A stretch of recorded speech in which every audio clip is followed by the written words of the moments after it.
আল্লাহ রাব্বুল ইজ্জা ওয়াল জালালের দরবারে লাখো কোটি শুকর এবং সুজুদ যে আল্লাহ তাআলা আমাদেরকে কাতার আওকাফ ও ধর্ম মন্ত্রণালয় কর্তৃক আয়োজিত ওয়াজ মাহফিল 2025-এর মসজিদ উসমান বিন আফফান আল খোরে অবস্থিত আল্লাহর ঘর, পৃথিবীর সবচেয়ে শ্রেষ্ঠতম জায়গা।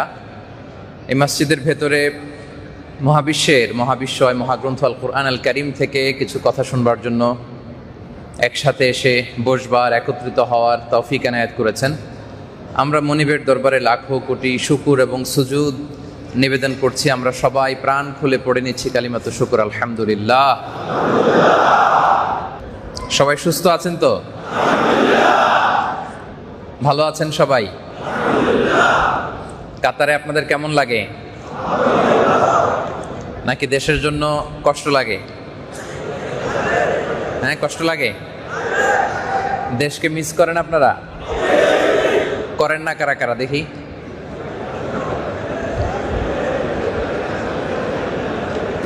ওই যে দু একজন পাষাণ পাওয়া গেছে, পাষাণ হৃদয়ের অধিকারী। ওনাদের কষ্ট লাগে না দেশের জন্য? তো আমরা দেশকে সবাই মিস করি না? কাতারে আপনাদের মন বসে তো নাকি? নাকি কাতার স্বপ্নের দেশ, খাটতে খাটতে জীবন শেষ? হ্যাঁ, এরকম না? কষ্ট করতে হবে আমাদেরকে। আপনারা হচ্ছেন আসল super hero. You are the real super hero of Bangladesh. এই যে আপনারা যেভাবে রেমিটেন্স পাঠানোর ধারাবাহিকতা অব্যাহত রেখেছেন, এটা আল্লাহর পক্ষ থেকে অনেক বড় একটা নেমা, অনেক বড় মার্সি এন্ড ব্লেসিংস। আপনাদের পাঠানো টাকায় সচল থাকে আমার দেশের অর্থনীতির চাকা।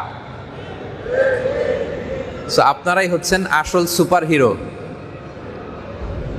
আপনাদের এই রেমিটেন্সে আমার দেশের অর্থনীতির চাকা সচল থাকে। সো বুক ফুলিয়ে হাঁটবেন আর বস্তা ভরে দেশে টাকা পাঠাবেন। কি ঠিক কিনা বলেন? আর পরিশ্রমে কোনো লজ্জা নেই প্রিয় ভাইয়েরা। লজ্জা হচ্ছে অলসতায়, অকর্মণ্যতায়। পৃথিবীর সকল আম্বিয়া আলাইহিমুস সালাম ওনারা পরিশ্রমী ছিলেন। মা বাআসাল্লাহু নাবিয়্যান ইল্লা রাআল গানাম। আল্লাহর হাবিব সাল্লাল্লাহু আলাইহি ওয়া আলিহি ওয়াসাল্লাম ফরমান যে পৃথিবীতে এমন কোনো নবী ছিল না যারা ছাগল চড়ায় নাই, মরুভূমিতে মেষ চড়ায় নাই, এমন কোনো নবী দুনিয়াতে আসে নাই। ছাগল চড়িয়েছেন কারা কারা দেখি? ছাগল অভিজ্ঞতা আছে? ছাগল খুব জটিল প্রকৃতির একটা প্রাণী, কথা শুনতে চায় না। আর সব নবীদেরকে এই ছাগল চড়ানোর কাজই আল্লাহ তাআলা অ্যাসাইন করেছেন। সুবহানাল্লাহ। ছাগলকে দেখবেন ডানে টান দিলে কোন দিকে যায়? বায়ে টানলে, সামনে টানলে, পিছনে টানলে, এই যে একসাথে রাখা যায় না। সারা সপ্তাহ আপনি ব্যস্ত, ভাবলেন যে আজকে জুমাবার, আমিও গোসল করি, ছাগলটারও গোসল করাই। তা আপনি পুকুরে নামছেন ঠিকই, কিন্তু ওরে নামাতে পারবেন না। রশি ধরে যত টান দেন কি করে? শুধু পেছনের দিকে যায়। তো এই জন্য ছাগল চড়ানোর মধ্য দিয়ে আল্লাহ তাআলা সকল নবীদের একটা গ্রুমিং সেশন, একটা ট্রেনিং সেশন তিনি করেছেন, যাতে করে ছাগল চড়ানোর পরে মানব জাতিকে ওনারা হ্যান্ডেল করতে পারে, ডিল করতে পারে, তাদের উপর লিডারশিপ কায়েম করতে পারে। আল্লাহু আকবার। এজন্য মা বাআসাল্লাহু নাবিয়্যান ইল্লা রাআল গানাম। এমন কোন নবী ছিল না যারা ছাগল চড়ায় নাই। এবং ছাগল চড়াতে হলে অনেক ধৈর্য থাকতে হয়, পরিশ্রমী হইতে হয়। সকল নবীরা পরিশ্রমী ছিলেন, সবাই পরিশ্রমী ছিলেন। তো এই জন্য পরিশ্রমে আমাদের কোনো লজ্জা নেই। আমরা এখানে কেউ শ্রমজীবী, কেউ চাকরিজীবী, কেউ ব্যবসায়ী, আমরা হাড় ভাঙ্গা পরিশ্রম করব। কি বলেন? পরিশ্রমে কোনো লজ্জা আছে? এবং পরিশ্রমী সাহাবীদেরকে আল্লাহ রাসূল সাল্লাল্লাহু আলাইহি ওয়া আলিহি ওয়াসাল্লাম তিনি বড্ড পছন্দ করতেন। একবার আল্লাহ রাসূল সাল্লাল্লাহু আলাইহি ওয়াসাল্লাম এক সাহাবীর সাথে মুসাফা করলেন, দেখলেন যে হাতটা বড় রুক্ষ। খেজুর বাগানে কাজ করতে করতে হাত ফেটে চৌচির। রাসূল সাল্লাল্লাহু আলাইহি ওয়াসাল্লাম হাতটা ধরে পরম মমতায় নিজের মোবারক ঠোঁট দুটো দিয়ে ওই হাতে চুমু খেয়েছেন। এত ভালোবাসতেন তিনি শ্রমজীবী মানুষদেরকে। এজন্য পরিশ্রমে কোনো লজ্জা নেই। এবং আপনাদের ইনকাম হচ্ছে হালাল, হালাল ইনকাম আপনাদের। জিহাদের ময়দানে সর্বপ্রথম যে সাহাবী তীর মেরেছিলেন, ওনার নাম হচ্ছে সাআদ ইবনে আবি ওয়াক্কাস। উনি একবার আল্লাহ রাসূল সাল্লাল্লাহু আলাইহি ওয়া আলিহি ওয়াসাল্লামকে জিজ্ঞেস করলেন, ইয়া রাসূলুল্লাহ উদু আল্লাহ আইয়াজআলানি মুস্তাজাবাদ দাওয়া। হে আল্লাহ রাসূল, আপনি একটু দোয়া করেন যেন আল্লাহ তাআলা আমাকে মুস্তাজাবুদ দাওয়া বানিয়ে নেয়। মুস্তাজাবুদ দাওয়া মানে কি? যে ব্যক্তি দোয়া করতে দেরি কিন্তু কবুল হতে দেরি হয় না। তিনি বললেন, ইয়া রাসূলুল্লাহ, আপনি দোয়া করেন যেন আমি মুস্তাজাবুদ দাওয়া হয়ে যাই। আল্লাহ রাসূল সাল্লাল্লাহু আলাইহি ওয়াসাল্লাম বললেন, ইয়া সাআদ আতিব আতিব মাতআমাক তাকুন মুস্তাজাবুদ দাওয়া। হে সাআদ, তুমি যেটা খাবে ওটা হালাল খেও, হালাল খেলেই তুমি মুস্তাজাবুদ দাওয়া। এখন বলেন, আপনাদের ইনকাম হালাল না হারাম? হালাল। হালালেই বারাকা, হালালেই বারাকা। হালাল আছে যেখানে বরকত আছে, হারাম আছে যেখানে বরকত নাই। আপনারা বরকতে বিশ্বাস করেন তো? হ্যাঁ, বরকতে বিশ্বাস করতে হবে। খাবারে যদি বরকত হয়, অল্প খেলেও এটাতে সুখ, শান্তি, প্রশান্তি, ঠিক কিনা বলেন? দেখবেন অনেকের অনেক ইনকাম, কোটি কোটি টাকা ইনকাম, হালাল হারাম ইচ্ছা মতো ইনকাম করে, কিন্তু একটা হসপিটালের বিল পরিশোধ করতে যে সে আবার ঋণ করা লাগে, এরকম আছে না নাই? কিন্তু আপনাদের উপার্জন হালাল, আপনারা দোয়া করলেই কবুল। এজন্য আপনাদের কাছে আমি খাস করে দোয়া চাই, আপনারা দোয়া করবেন আমাদের জন্য। কি করবেন তো? কি করবেন সবাই? আল্লাহ তাআলা আপনাদের সবাইকে ভালো রাখুন, সুস্থ রাখুন, ঈমানের সাথে রাখুন, আমরা পড়ি আমিন। কাতার খুব চমৎকার একটা দেশ। আমি ব্যক্তিগতভাবে কাতারকে খুব পছন্দ করি। কাতার গোটা উম্মাকে ধারণ করতে চায়। কাতার ফিলিস্তিন ইস্যুতে খুব সোচ্চার। মুসলিম উম্মার যারা মাজলুমিন আছে তাদের ব্যাপারে কাতার সোচ্চার। এজন্য কাতারকে আমি খুব পছন্দ করি। এটা আমার কাতারের তৃতীয় সফর। তো এরকম একটি চমৎকার মুসলিম দেশে আল্লাহ তাআলা আমাদের রিজিকের ব্যবস্থা করে দিয়েছেন, আলহামদুলিল্লাহ। এখানে না আসলে বাংলাদেশে আপনি কি করতেন? বাংলাদেশের চাকরির যে বেহাল দশা, হ্যাঁ, ব্যবসা বাণিজ্যের যে মন্দ অবস্থা, তার বিপরীতে এখানে আমরা অনেক ভালো আছি। কি বলেন? এজন্য শুকর গুজার হবেন। কি হবেন? শুকরিয়া করলে নেয়ামত বাড়িয়ে দেয় কে? লা ইন শাকারতুম লাযীদান্নাকুম ওয়া লা ইন কাফারতুম ইন্না আযাবি লাশাদীদ। যদি শুকরিয়া করো, আল্লাহ বলেন আমি নেয়ামত বাড়িয়ে দেব। আর যদি না শুকরি করো, অকৃতজ্ঞ হও, জেনে রাখো আমার শাস্তি বড্ড ভয়ঙ্কর। আমি আল্লাহ সব সময় ধরি না, ধরলে ধরে ধরে ধরে না, ধরলে আল্লাহ ছাড়ে না। এজন্য আমরা আল্লাহর পাকড়াওয়ের মধ্যে যেন না পড়ি, আমরা যেন শুকর গুজার হই। সুখে দুঃখে কষ্টে আনন্দে সব সময় আমরা বলবো আলহামদুলিল্লাহ। সব সময় কি বলবো? পারবেন তো সবাই? সুখে দুঃখে সব সময় কি পড়বো? আলহামদুলিল্লাহ। তো এরকম চমৎকার একটা দেশে আল্লাহ তাআলা আপনাদেরকে রেখেছেন। কাতার আসলেই চমৎকার একটা দেশ। এখানে এই দেশের যে এক্সিস্টিং রুলস অ্যান্ড রেগুলেশন আছে, কানুনুদ দাওলা, এগুলো প্রবাসী হিসেবে মেনে চলা আমাদের জন্য আবশ্যক। এখানকার কোনো রুল যেন আমরা কখনো ভায়োলেট না করি, কোনো ধরনের বিশৃঙ্খলার সাথে যেন আমরা জড়িত না হই, কোনো ধরনের অন্যায়, ক্রাইম, অপকর্ম এগুলোর সাথে যেন আমরা কখনো জড়িত না হই। কারণ দেশে আমি একটা ভুল করলে লোকজন শুধু আমাকে গালি দিত। ধরেন আমার নাম আব্দুল্লাহ, আমি একটা পাপ করছি, অন্যায় করছি, ক্রাইম করছি, তো আমারে খারাপ বলবে যে আব্দুল্লাহ এই কাজ করছে। কিন্তু কাতারে, বাংলাদেশের বাইরের কোনো দেশে যদি আপনি কোনো ক্রাইম করেন, অন্যায় করেন, রুল ভায়োলেট করেন, তখন শুধু আপনারে গালি দিবে না, আপনার লাল সবুজের পতাকাটারে গালি দিবে, গোটা বাংলাদেশকে গালি দিবে। দেশের বাইরে আমরা প্রত্যেকে এক একজন ambassador, we all are the ambassador of Bangladesh. আমরা প্রত্যেকে এখানে আমাদের লাল সবুজের পতাকাকে রিপ্রেজেন্ট করি, ঠিক কিনা বলেন? আমরা প্রত্যেকে এখানে আমাদের 56,000 বর্গমাইলের প্রতিটা ইঞ্চি মাটিকে রিপ্রেজেন্ট করি। সো এইখানে কোনো আইন ভঙ্গের সাথে যেন আমরা জড়িত না হই। কাতারের যত রুলস এন্ড রেগুলেশন আছে, যেগুলো মানতে আমরা বাধ্য, এগুলো আমরা মেনে চলবো। রাজি আছেন তো? হাত তুলে সবাই বলেন ইনশাআল্লাহ। আল্লাহ আমাদের সবাইকে কথাগুলো বোঝা আর আমল করার তৌফিক দান করুক, আমরা পড়ি আমিন। সম্মানিত সুধী, আসুন আমরা আর কাল বিলম্ব না করে সরাসরি আজকের মূল আলোচনার পর্বে প্রবেশ করি। আপনারা ইতিমধ্যে জেনেছেন যে কাতারে অবস্থিত 4টি বড় বড় মসজিদে 4টি ওয়াজ মাহফিলের আয়োজন করা হয়েছে আওকাফ এবং কাতারের ধর্ম মন্ত্রণালয় থেকে। তার সূচনা হয়েছে মূলত আজকের এই মসজিদের প্রোগ্রামের মধ্য দিয়ে। এবং ইতিমধ্যে আপনারা জেনেছেন যে একটা নির্ধারিত টপিকে আমাদেরকে আলোচনা করতে বলা হয়েছে। আমরা সেই টপিক নিয়েই আজকে এই চমৎকার সন্ধ্যায় কিছু আলোচনা রাখবার চেষ্টা করব ইনশাআল্লাহ বিইذنিল্লাহ। আমি দেখতে পাচ্ছি যে আপনারা অনেকেই মোবাইল এরকম ধরে রাখতে অনেক কষ্ট হয়ে যাচ্ছে আপনাদের, আমি বুঝতে পারতেছি। অনেকক্ষণ ধরে অনেকে অনেক কষ্ট করতেছেন। আমাদের ভাইও বললেন যে এই মোবাইলের দিকে আমরা বেশি মনোযোগ না দিয়ে আমরা যেন অনুষ্ঠানের দিকে, আলোচনার দিকে মনোযোগী হই। আমি আপনাদেরকে রিকোয়েস্ট করবো যে আমরা মোবাইলগুলো সবাই পকেটে রেখে দিব। আজকে খুব বেশি সময় আমার নাই, 1 ঘন্টা আলোচনার সময় দেওয়া হয়েছে, সম্ভবত 10 মিনিট কথা বলে ফেলছি, তার মানে only 50 minutes remaining. Within 50 minutes আমাকে এখান থেকে বিদায় নিতে হবে। সো সময়গুলো গুরুত্বপূর্ণ। আমি চাইবো যে মোবাইলে ভিডিও ধারণ করা, লাইভ করে দেশে দেখানো, আবার নিজের সেলফি তোলা, এগুলোতে আমরা সময় নষ্ট না করি। এরকম পরিবেশ সাধারণত আমাদের হয় না। আমি তো আপনাদেরকে এইভাবে পাইনি কখনো, আমাকেও তো আপনারা পাননি, ঠিক কিনা? তো এই যে একটা অফুরন্ত সুযোগ আসলো, আমরা আসেন brain two brain, 1-to-1 conversation করি। আমার দিকে তাকান, মোবাইলগুলো পকেটে। আমার জন্য বারবার বলতে না হয়, আমি একবারই আপনাদের কাছে খুব বিনীতভাবে বলতে চাই।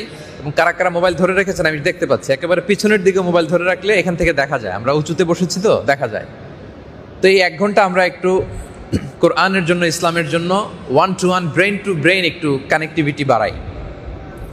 আমাদের সংযোগায়নটা ব্রেন টু ব্রেন। আপনি যদি মনোযোগী হয়ে আমার দিকে তাকান, আমার কথা শোনেন, তাহলে আজকের এই টপিকের উপর কিছু কথা, মৌলিক কথা, যেটা হয়তো আমাদের জীবনকে পরিবর্তন করে দিতে পারে, এরকম কিছু কথা নিয়ে আমরা ফিরবো ইনশাআল্লাহ।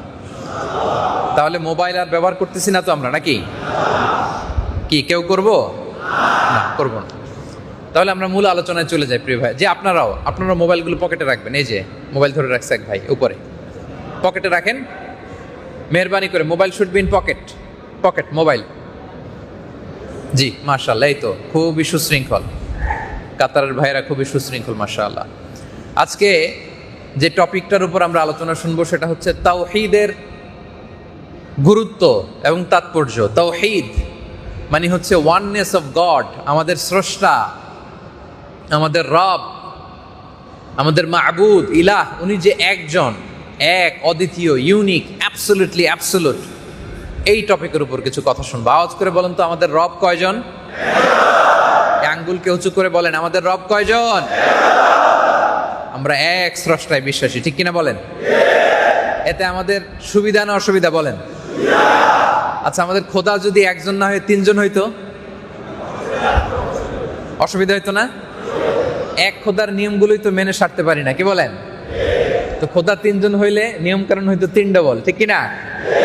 আরো বেশি কষ্ট হইতো না? বরং একজনকে যদি আমরা সামহাও ম্যানেজ করতে পারি, ওনাকে যদি সন্তুষ্ট করতে পারি, ওনার ইবাদত করে যদি ওনাকে খুশি করতে পারি, তাহলেই তো আমাদের মুক্তি, ঠিক কিনা বলেন? আমরা সবাই মুক্তি চাই, নাজাত চাই এবং আল্লাহর জান্নাত চাই, তাই না? তাহলে আমরা এক আল্লাহ বিশ্বাসী। এ প্রসঙ্গে একটি আয়াত দিয়ে আমি শুরু করেছি যে ইন্নানি আনাল্লাহ লা ইলাহা ইল্লা আনা ফা'বুদনি ওয়া আকিমিস সালাতা লিযিকরি। মুসা আলাইহিস সালাম যখন মাদিয়ানের বর্ডার থেকে ইজিপ্টে ঢুকবেন, ঠিক ওই টাইমে আল্লাহ তাআলা চাইলেন যে এখন আমি মুসাকে নবী বানাবো। তো ফলে আল্লাহ তাআলা প্রত্যাদেশ করলেন, ইন্নানি আনাল্লাহ, হে মুসা আমি হচ্ছি আল্লাহ। আমি কি? লা ইলাহা ইল্লা আনা, আমি ছাড়া কোনো ইলাহ নাই।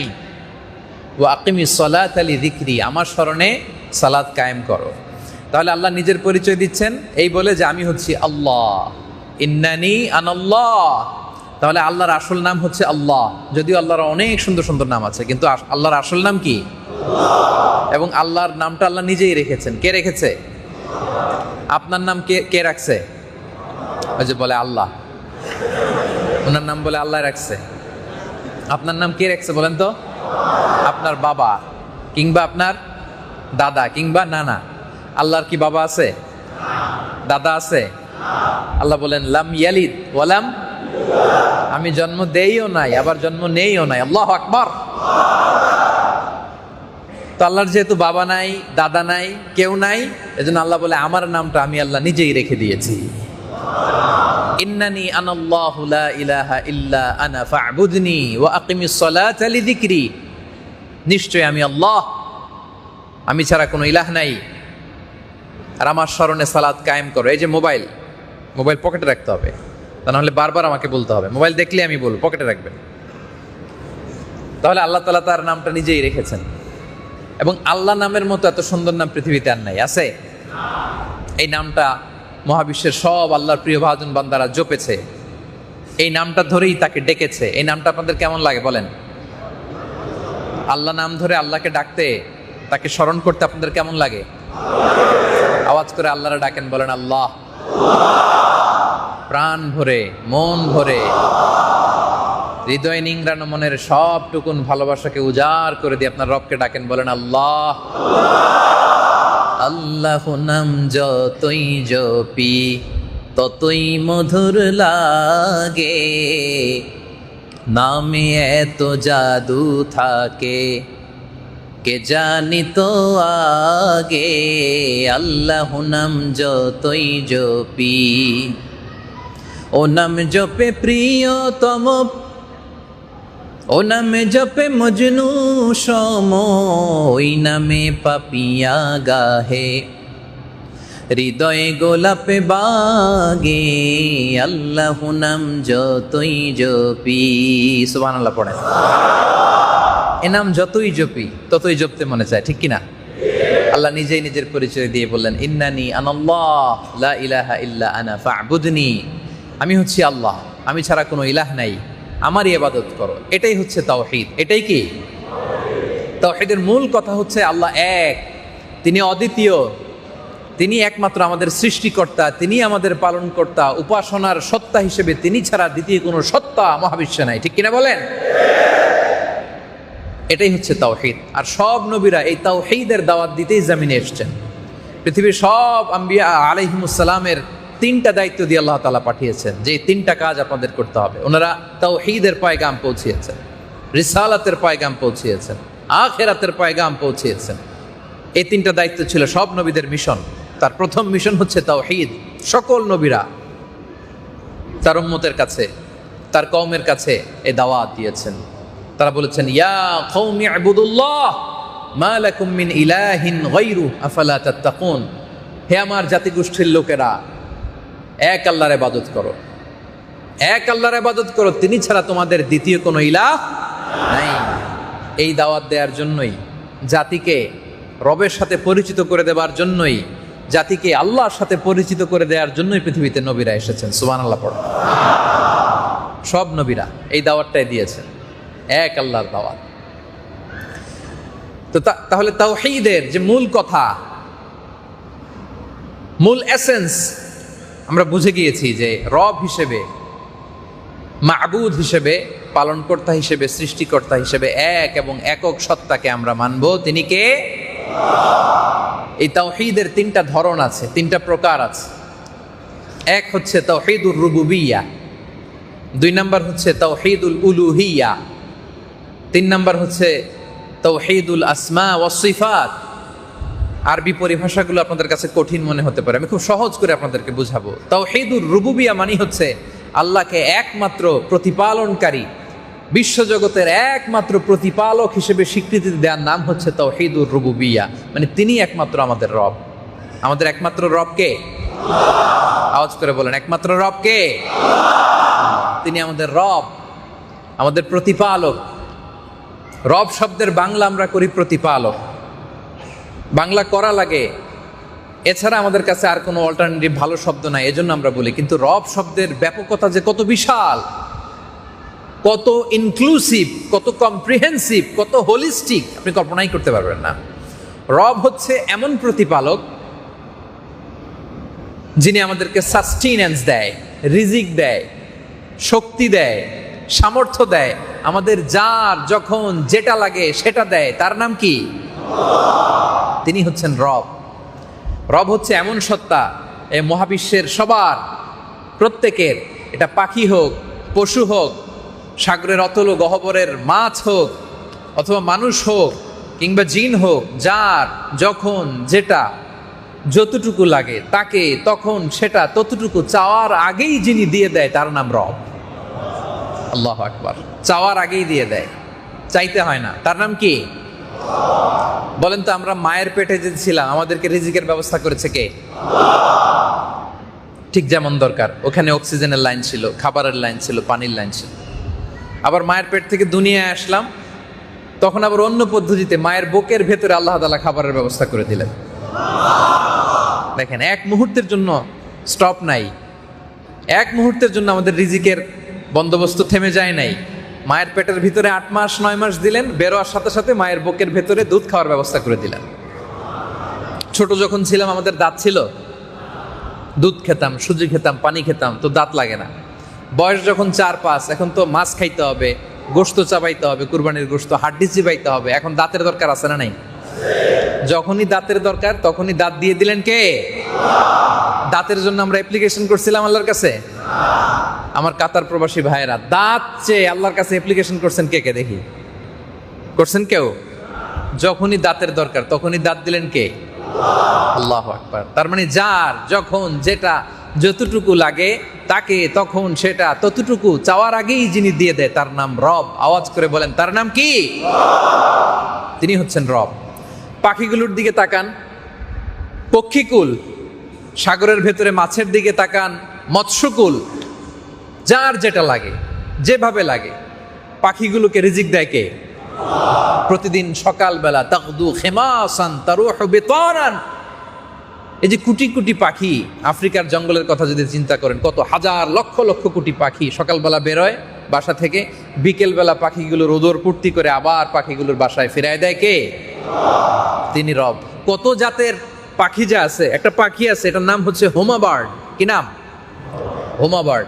এই পাখি একবার উঠতে আরম্ভ করলে টানা 6 মাস আকাশে উড়ে। কয় মাস? 6 মাস উঠতেই থাকে, ল্যান্ডিং করে না। এবং কোনো মা পাখি, গর্ভবতী পাখি যদি উঠতে থাকে, এটা ডিম পারে, ওই ডিম জমিনে পড়ার আগেই শূন্যের মধ্যে থাকতে ওই ডিম ফেটে বাচ্চা বের হয়ে ওইটা উঠতে আরম্ভ করে। দেখেন তার কিভাবে সারভাইভ করতে হবে, ওই পাখির কিভাবে চলতে হবে, তার জীবন ধরন কেমন, এগুলো সব কিছু শিখাই দিল কে? তিনি হচ্ছেন রব। যার যখন যেটা লাগে সেটা যিনি দেন। কত সুন্দর করে এই মহাবিশ্বকে তিনি আমাদের জন্য তৈরি করেছেন, কত চমৎকার করে জমিনটাকে ফ্ল্যাট বানিয়েছেন। দেখেন একই জমিন, একই মাটি, একই পটাশিয়াম, একই ফসফরাস, একই উপাদান, কিন্তু মাটির এইখানে যদি আপনি আমের বীজ দিয়ে দেন আম গাছ হয় মিষ্টি, আবার একই মাটির এই পাশে যদি তেঁতুলের বীজ দিয়ে দেন তেঁতুলের মধ্যে আবার টক। সুবহানাল্লাহ পড়েন। দেখেন এক ফলের স্বাদের সাথে আরেক ফলের মিল নাই, আছে?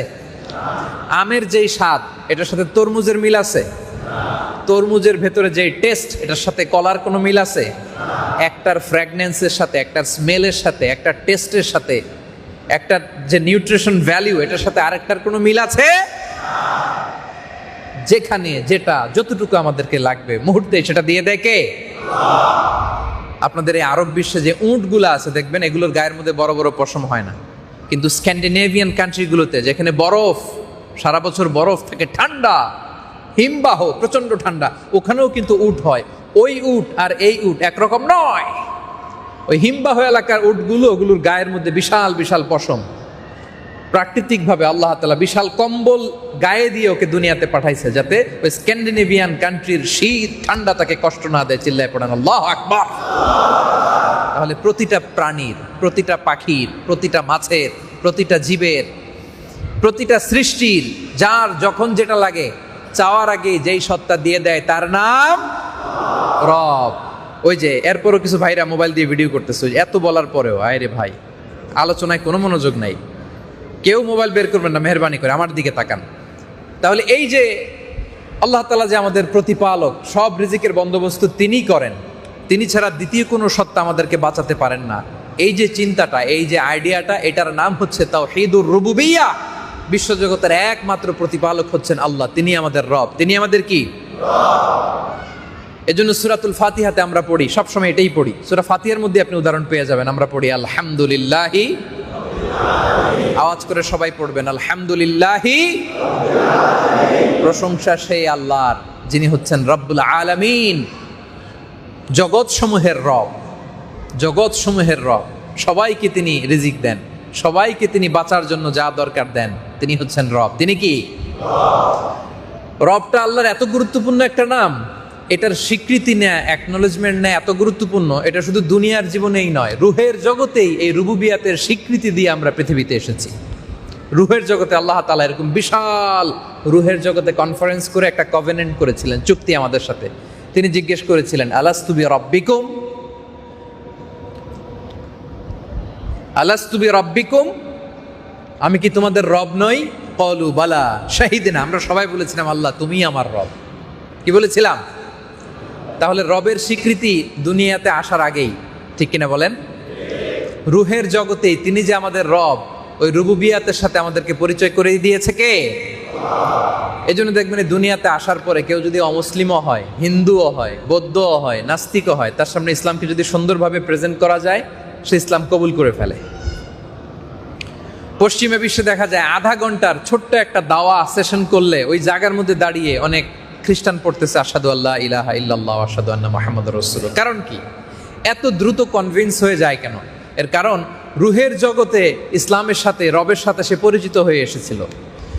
দুনিয়াতে যখন সুন্দরভাবে প্রেজেন্ট করা হয় তখন ইসলামকে তার বড্ড চেনা চেনা লাগে, ইসলামকে তার কাছে বড্ড আপন আপন লাগে। কারণ রুহের জগতে আমরা ওয়াদা দিয়ে আসছি, ক্বালু বালা, আমরা বলে এসেছিলাম আল্লাহ তুমি আমাদের রব, তুমি আমাদের। আবার কবরে যদি চলে যাই, কবরেরও প্রথম প্রশ্ন কি নিয়ে? আওয়াজ করে বলেন কি নিয়ে? কবরের প্রথম প্রশ্ন কি? মার রব্বুক, উত্তর কি?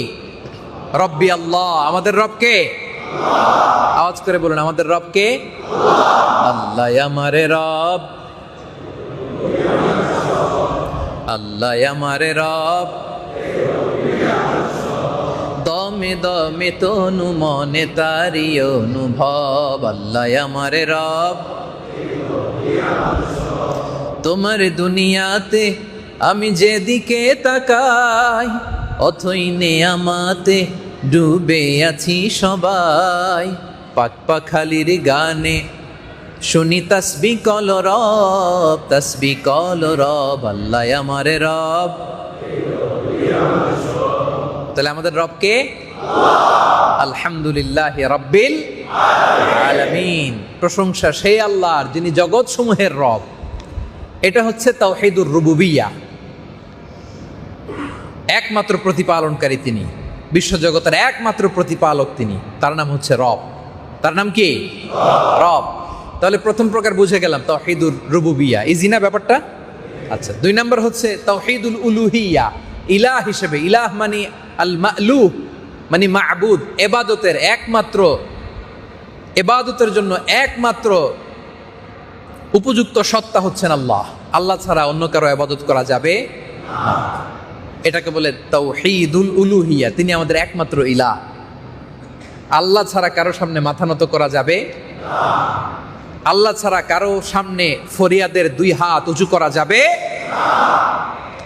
এই কনসেপ্টটার নাম হচ্ছে তাওহীদুল উলুহিয়্যাহ।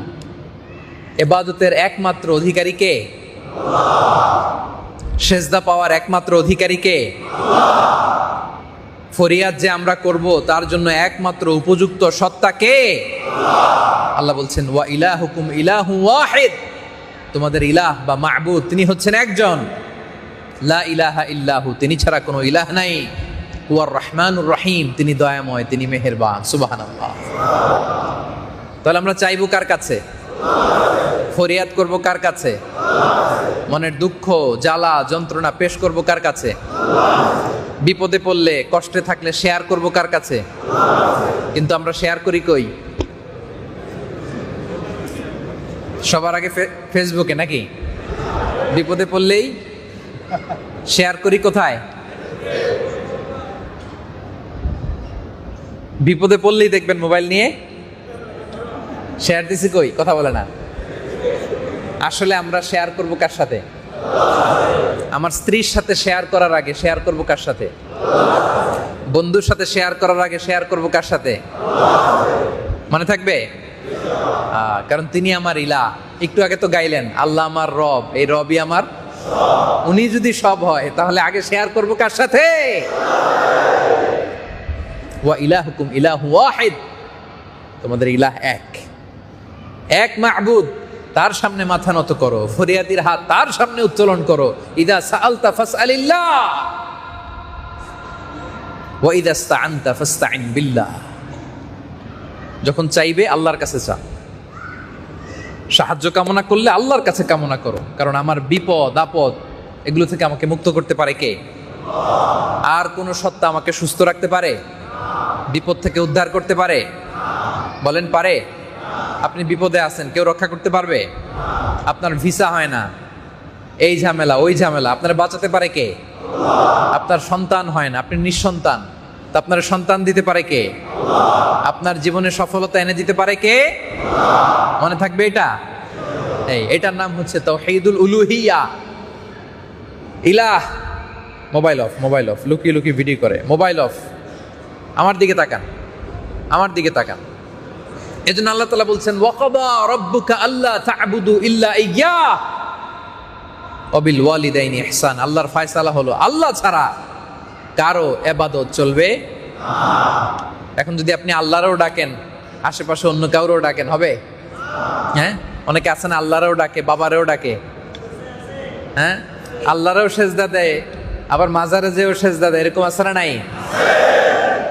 খবরদার, সব শেষ, সব শেষ হয়ে যাবে। চাইতে হবে একজনের কাছে, তিনি কে? সন্তান হয় না, কার কাছে চাবো? অসুস্থ, শেফা কার কাছে চাবো? বিপদে আছি, মুক্তির জন্য কাঁদবো কার কাছে? এটাকেই বলে তাওহীদুল উলুহিয়া। ইলাহ, মা'বুদ, তিনি আমাদের একজন, তিনি কে?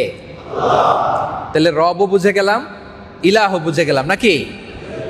3 নাম্বার হচ্ছে তাওহীদুল আসমা ওয়াস সিফাত। আল্লাহর অনেক সুন্দর সুন্দর নাম আছে। প্রথম তো আমরা একটার কথা বললাম যে ইন্নানি আনাল্লাহ, আল্লাহ নিজেই নিজের নাম রেখেছেন আল্লাহ। এটা আল্লাহর আসল নাম, এটা আল্লাহর কি নাম? কিন্তু এটা ছাড়াও আল্লাহর আরো চমৎকার চমৎকার 99টা নাম আছে। কয়টা? এই চমৎকার চমৎকার নামগুলো আল্লাহ নিজের জন্য খাস করেছেন। আল্লাহর এই সুন্দর নামগুলো, এগুলোতে বিশ্বাস করা, তার সুউচ্চ গুণাবলীতে বিশ্বাস করা, এবং এই নামগুলো যে শুধু তার জন্যই খাস, এগুলোতে বিশ্বাস করার নাম হচ্ছে তাওহীদুল আসমাই ওয়াস সিফাত। আল্লাহর চমৎকার চমৎকার নামগুলোর ব্যাপারে বিশ্বাস করা। সুবহানাল্লাহ পড়েন। আল্লাহ বলছেন ওয়ালিল্লাহিল আসমাউল হুসনা ফাদউহু বিহা। আল্লাহর অনেক সুন্দর সুন্দর নাম আছে, এগুলো ধরে তারে ডাকো। এজন্য দোয়ার সময় বলবেন ইয়া রহমান, ইয়া রহিম, ইয়া হাইয়ু, ইয়া কাইয়ুম। পারবেন? দোয়ার একটা আদব হচ্ছে আল্লাহর সুন্দর সুন্দর নামগুলো ধরে ডাকলে ওই দোয়া কবুল হয়।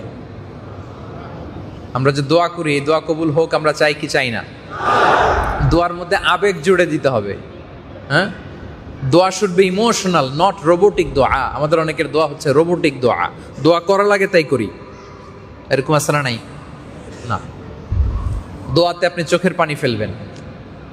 চোখের পানি আল্লাহর কাছে বড্ড প্রিয়। 2 ফোঁটা পানি আল্লাহর কাছে সবচেয়ে প্রিয়। এক হচ্ছে জেহাদের ময়দানে শাহিদের গা থেকে বেয়ে পড়া রক্তের ফোঁটা, 2 হচ্ছে অনুতপ্ত বান্দার চোখের পানির ফোঁটা। আই রিপিট, আমি আবারও বলছি, 2 ফোঁটা পানি আল্লাহর কাছে প্রিয়। এক হচ্ছে জেহাদের ময়দানে শহীদের শরীর বেয়ে ঝরে পড়া রক্তের ফোঁটা, আর দ্বিতীয় হচ্ছে অনুতপ্ত বান্দার চোখের পানির ফোঁটা। বান্দা যখন অনুতপ্ত হয়ে মাথা নিচু করে চোখের পানি বিসর্জন দেয়, তার চোখের পানি চোখ বেয়ে নাকের ডগা বেয়ে জমিনে ড্রপ করার আগেই আল্লাহ বান্দার জীবনের সব গুনাহ মাফ করে দেয়। কারণ তিনি রহমান, তিনি রাহিম, তার দয়ার কোনো শেষ নাই, তার মায়ার কোনো শেষ নাই, তিনি দয়ার আধার। আপনার গুনাহ যত বড়ই হোক, তার রহমান নামের দরিয়া তার চাইতেও বড়। আপনি কি পাপ করছেন, কি অন্যায় করেছেন, কি ভুল আর আপনি করেছেন? আপনার ভুল, পাপ, অন্যায় যত বড়, আল্লাহর রহমান নামের দরিয়া তার চাইতেও কোটি গুণে বড়। এজন্য নিরাশ হওয়া যাবে না, ভরসা রাখবো এক মহান সত্তার উপর, তিনি কে? আবার অন্য আয়াতে আল্লাহ বলছেন কুলিদুল্লাহ আও ইদউর রহমান আইয়াম্মা তাদউ ফালাহুল আসমাউল হুসনা। তুমি আমারে আল্লাহ নামে ডাকো কিংবা রহমান নামে ডাকো, যে নামেই ডাকো না কেন, আমার সুন্দর সুন্দর অনেকগুলো নাম আছে। সুবহানাল্লাহ। তাই জন্য দোয়াতে কি করবেন? দোয়াতে ইয়া রহমান, ইয়া রাহিম, ইয়া হাইয়ু, ইয়া কাইয়ুম, এগুলো বলে ডাকতে পারবেন আল্লাহরে? আওয়াজ করে আল্লাহরে ডাকেন, বলেন ইয়া রহমান, ইয়া রাহিম, ইয়া হাইয়ু, ইয়া কাইয়ুম। আল্লাহ রাসূল সাল্লাল্লাহু আলাইহি ওয়া আলিহি ওয়াসাল্লাম বিপদে পড়ে গেলে এভাবে ডাকতেন, ইয়া হাইয়ু ইয়া কাইয়ুম বিরহমাতিকা আস্তাগীথ আসলিহ লি শা'নি কুল্লাহ ওয়া লা তাকিলনি ইলা নাফসি তারফাতা আইন। হে শাশ্বত চিরঞ্জীব, তুমি রহম করো, তুমি দয়া করো, তোমার দিকে ছাড়া অন্য কারো দিকে আমাকে তুমি ন্যস্ত করো না আল্লাহ, তুমি হেফাজত করো। এভাবে কেঁদে কেঁদে আল্লাহ রাসূল সাল্লাল্লাহু আলাইহি ওয়া আলিহি ওয়াসাল্লাম তিনি দোয়া করতেন। আমরা দোয়াতে যেন আল্লাহর নামগুলো ধরে ধরে ডাকি। কি পারবেন তো? কুল ইদউল্লাহ আও ইদউর রহমান আইয়াম্মা তাদউ ফালাহুল আসমাউল হুসনা। অনেক সুন্দর সুন্দর নাম আছে, এগুলো ধরে আমরা ডাকবো। আল্লাহ রাসূল সাল্লাল্লাহু আলাইহি ওয়া আলিহি ওয়াসাল্লাম তিনি ইরশাদ করেন, ইন্না লিল্লাহি তিসআতাও ওয়া তিসঈনা ইসমা মিআতান ইল্লা ওয়াহিদা মান আহসাহা দাখালাল জান্নাহ। আল্লাহর 100 কম 100 মানে 99টা নাম আছে। হাদিসের টেক্সটটা দেখেন, মিআতান ইল্লা ওয়াহিদান মানে 1 কম 100, 1 কম 100 তার মানে 99। টোটাল কয়টা নাম? 99টা নাম। আল্লাহর হাবিব সাল্লাল্লাহু আলাইহি ওয়াসাল্লাম ফরমান, যে ব্যক্তি এই নামগুলো আয়ত্ত করবে, এর অর্থ বুঝে এই নামগুলো মুখস্থ করবে, ইখলাসের সাথে বরকতের নিয়তে পাঠ করবে এবং এই নামগুলোর যে গুণ ফিচার, এই গুণে গুণান্বিত হওয়ার চেষ্টা করবে, মান আহসাহা দাখালাল জান্নাহ, আল্লাহ তাআলা তাকে জান্নাতি বানায় দিবেন। এজন্য আল্লাহর 99 নাম মুখস্থ করবেন। রাজি আছেন তো? হাত তুলে আওয়াজ করে বলেন ইনশাআল্লাহ। তাহলে তাওহীদুল আসমাই ওয়াস সিফাত এটাও ক্লিয়ার আমাদের। তাওহীদুর রুবুবিয়্যাহ আমরা বুঝলাম, তাওহীদুল উলুহিয়্যাহ আমরা বুঝলাম, তাওহীদুল আসমাই ওয়াস সিফাত এটাও বুঝছেন আপনারা? ক্লিয়ার তো? সবই তো বুঝে গেছেন। তাহলে রব হিসেবে আমরা মানি একজনকে, তিনি কে? আমাদের মাবুদ একজন, তিনি কে? আর আল্লাহর সুন্দর সুন্দর নামগুলো ধরে আমরা তাকে ডাকবো ইনশাআল্লাহ। বলেন তাওহীদের একটা অন্যতম দাবি হচ্ছে যে যারা তাওহীদে বিশ্বাসী মুওয়াহিদুন, তারা তাদের সব কাজ করবে একমাত্র আল্লাহর খুশির জন্য, আল্লাহর সন্তুষ্টির জন্য। ঠিক কিনা বলেন? কার খুশির জন্য? আমরা দুনিয়ার কোনো সত্তাকে খুশি করতে চাই? দুনিয়ার কোনো সত্তাকে পরোয়া করি? তাওহীদের আদর্শে যে বিশ্বাসী, সে পৃথিবীর কোনো শক্তির সামনে মাথা নত করে না। তাওহীদের বাণী লা ইলাহা ইল্লাল্লাহ, এটা একটা বিপ্লবী বাণী। এটা কি বাণী? বিপ্লবী বাণী। এটা একবার যে ধারণ করে, পৃথিবীর কোনো শক্তির সামনে সে মাথা নত করে না। সে সবকিছু করে কার খুশির জন্য? কয়বার বলেছি তোমাকে মোবাইলটা বন্ধ করতে? আল্লাহ বলছেন, কুল ইন্না সলাতি ওয়া নুসুকিহি ওয়া মাহইয়ায়া ওয়া মামাতি লিল্লাহি রাব্বিল আলামিন। হে নবী, আপনি বলুন, আমার নামাজ, আমার হজ, আমার জীবন, আমার মরণ সবকিছু একজন সত্তার জন্য। তিনি কে? এই দোয়াটা আপনারা সানার সময় পড়বেন। সানাতে আল্লাহ রাসূল সাল্লাল্লাহু আলাইহি ওয়া আলিহি ওয়াসাল্লাম তিনি সানার সময় তাকবীরে তাহরিমার পরে অনেকগুলো দোয়া পড়তেন। এর মধ্যে এটাও পড়তেন, ইন্না সলাতি ওয়া নুসুকি ওয়া মাহইয়ায়া ওয়া মামাতি লিল্লাহি রাব্বিল আলামিন। তাহলে যারা মুওয়াহিদুন, তাওহীদে বিশ্বাসী, আল্লাহর একত্ববাদে বিশ্বাসী, আমাদের সালাত, আমাদের সিয়াম, আমাদের নামাজ, রোজা, জীবন মরণ কার জন্য? আওয়াজ করে সবাই বলেন নাই? সবকিছু হবে আল্লাহর জন্য। This is the concept of তাওহীদ। আমার প্রিয় কাতার প্রবাসী ভাইয়েরা, এটাকেই বলে তাওহীদ।